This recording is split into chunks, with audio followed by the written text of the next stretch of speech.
Okay, guys, I probably did about 3 or 4, maybe 5 talking head videos in the lifetime of this channel, and then the last few days I've done that much. Well, I've doubled the number I've done. So let me give you a quick rundown, and let's talk about old vans. And I think this is educational for everybody. The van I've got is a 91 Ford E150, and that's a, let's just call it a 30-year-old van. Uh, Now, a 30-year-old van is going to have issues and some weird issues. And I've had every weird issue you can think of with this van. So, and most of the weird issues might have had a single root cause: the electrical system of the van, which just got repaired, hopefully. And let me tell you the changes that have been made since I've got that repaired, or it's better than it was, or because it didn't start. When I first encountered this problem that got the van in the shop, I was just driving down a road at about rush hour, going basically to to sit back and relax until the evening and go someplace and go to sleep. Anyway, so it stopped in the middle of rush hour, so I called the cops. Because I was at a stop sign. It wasn't a dangerous place, but somebody could have an accident. I didn't want to be responsible, so I called the cops. The cop came, a lady, extraordinarily nice lady. She just came up, and she and I sat out there and chatted. She put her car behind me, turned on her lights so people wouldn't hit me. It was just the nicest experience I've ever had. Now, uh, in this same area with the same van, some time ago, I had an issue where it stopped on me again. This was not related to this, at least not directly. And I called the cops again because it was at night. Because I get to work very early on occasion, between 5 and 7, sometimes closer to 5, sometimes closer to 7. And the policeman came up, and I got no complaint about him. He was a nice guy. And the initial thing he did was run my license plate. Uh, you know, and that puzzled me. This lady might have too, but she didn't tell me, and I admired that. But sometimes people with my melanin will immediately get a cop that runs their license, which is fine. But this lady didn't do it, or she didn't tell me, and she just sat there and chatted with me. Very, very nice experience. So it was a much improved experience. In any case, let's get to the van. Let's not talk about the social screw up and issues of America. At least not this time. Anyway, so I called the garage that was nearby. They know me well. I know them well. They've done a lot of my work. So they sent a tow truck, and then they towed me into their garage. Great. Now, I won't go back over the 14 days it was in limbo. The 4 days they worked on it, and then the 8 to 9 days that the electrician worked on it. But I can tell you this, and this is where the story actually begins, without all the crap in the beginning.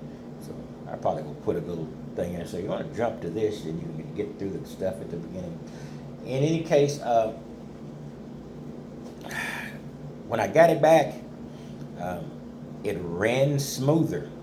Now, I expected the electrical problem to be related to the starting, because it was getting no spark, so I know that was it. But in my electrical system on this van could have very well been in free fall for a year and a half. I've had gremlins. I've had gremlins with overheating, not overheating like overheating in the, I had that too, but I took care of that. Overheating in the radiator. But I had issues with, once it got hot, it would suddenly get hard to crank. So I replaced multiple solenoids. That, voila, boom, boom, electrical issue. Uh, in addition to that, it was slow to start in the morning, which could be fuel pump, etc., or it could be electrical issue between the turning of the key, the ignition, and the activating of the fuel pump. Probably electrical issue. I had a frustrating electrical issue. When I first got the van, I have two tanks. I could switch back and forth between the two tanks simply, and all of a sudden it failed. Now, and I put the car in the shop, it's Russian roulette over which tank is going to function when it gets back, and anything that inconsistent is probably an electrical issue. So that was another issue that this might have resolved. This morning I drove and filled up both tanks. One tank was down, I don't know, maybe a couple of gallons, not a big deal. But that's the tank that is hardly ever, that tank rarely is accessed, which means I can switch it and that tank doesn't engage. So that tank was engaged enough to get it down that far because that tank was full the last time. So I filled up the front tank. So both tanks are full. So what I'm going to do is I'm going to go to work, do whatever I've got to do for a couple of 3 days, and I'm going to go back to the gas station and attempt to fill up both tanks, and I will find out which tank is now being activated by the switch. It's been so weird that I don't know which switch of the turn is the correct one. I'm going to see if I can find out, because now that the electrical issues are taken care of, maybe that's going to go away. I won't say it will, but I'll keep you updated on that. Now, the amazing thing was how much smoother the car ran. Now, I didn't think about that being an electrical issue, but it very well could. And I've had, I've had the spark plugs replaced, I've had the wires replaced. It didn't change a thing. I go in and get this issue that suddenly blew up changed. Voila, it's running smoother. In fact, it runs so smooth that when I stop at stop signs now, I am concerned because I think it's going dead. Not because it is, but because it's just so quiet. And haven't been acclimated to that silence. It's not silent, but it sounds much, much better. So that's another thing. Now, let me talk about this van and the old van, and I think I've experienced the breadth of what you're going to do when you get an old van. And a lot of you are going to get an old van because an old van is cheaper up front, and then you pay as you go. I have, during the duration I've had this van, paid the equivalent of 3.5 to 4 months rent. I've had this van and been using it for well over 1.5 to 2 years, so it's still been a savings for me. So everybody who gets nuts saying you're spending a lot of money, I would not have spent this money on a commuter vehicle at all. I would have run it off into a ditch. Technically, I would have called it a junk van. I would have gotten rid of it. I would have gotten another vehicle. But since this is in effect a dwelling vehicle, you can spend more on it because it's serving two purposes. So that's why I'm allowing myself to spend more money than I would like on this van. And so why don't you get a newer used van? A newer used van is no guarantee that it's going to be any less issues. And why don't you just buy a used Sprinter? Oh, good Lord. If that transmission goes out, I spend as much money in that transmission as I've spent on this entire van during the duration of the Troubles. Where did I get that? There was a TV series called The Troubles. Can't remember. Wasn't The Troubles. It was, anyway.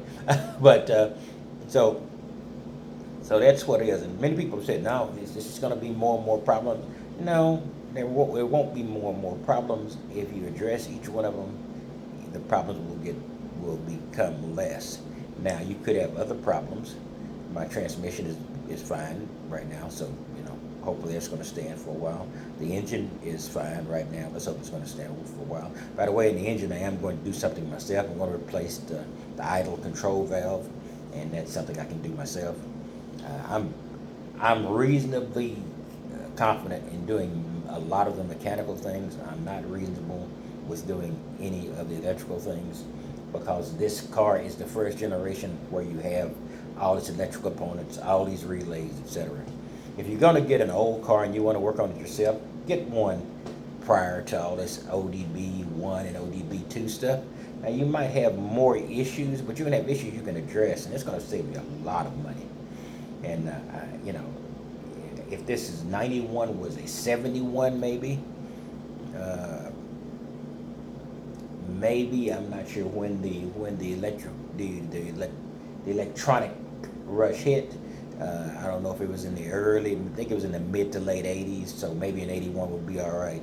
But definitely a 71, if it's in good condition, it's something you can fix with a wire hanger and a socket wrench, if you know what you're doing. So I just want to give you a quick rundown of that. And the main thing you're going to do, and the one thing you're going to get blindsided by, and I never thought this would be a major expenditure, would be the electrical system.